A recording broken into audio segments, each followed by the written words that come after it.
Alors, il y a des maladies qui ne devraient pas être prises à la rigolade. C'est le cas du paludisme. Eh bien, bonjour chers amoureux de la nature. Aujourd'hui, je vous propose d'illustrer 10 conséquences du paludisme. Ne quittez surtout pas, ça se passe tout de suite.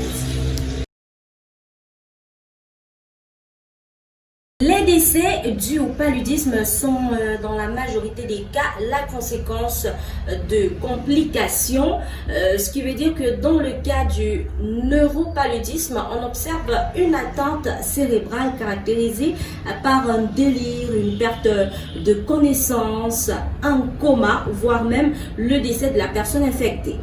Parmi les autres complications possibles, nous pouvons également citer les problèmes respiratoires et l'œdème pulmonaire. Alors, ceci veut dire que cela va affecter les poumons et conduit à la difficulté à respirer et les douleurs au niveau de la cage thoracique. On a également l'insuffisance rénale et les hépatites. Donc, car un palud négligé peut conduire à ça.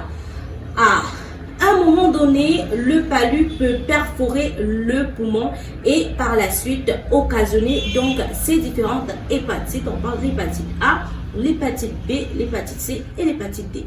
Alors, comme autre complication, eh bien, on a l'anémie sévère. Je pense que ça, vous avez déjà eu à la voir.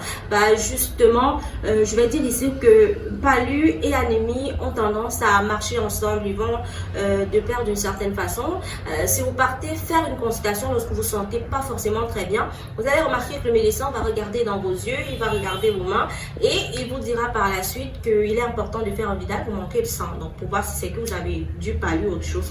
Donc voilà, c'est pourquoi on parle ici de l'anémie qui peut être donc sévère.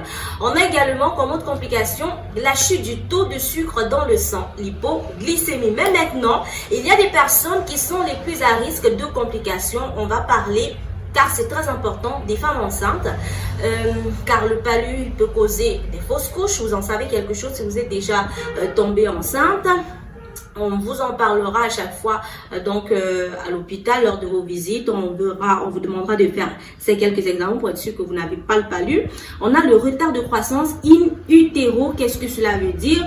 Pour dire que le palud va réduire la surface de l'utérus pour le développement de l'enfant qui est de 65%. Donc, ceci en ralentissant la croissance de l'enfant dans l'utérus. Donc, les jeunes enfants également sont des personnes à risque. Les personnes âgées aussi sont exposées un peu plus.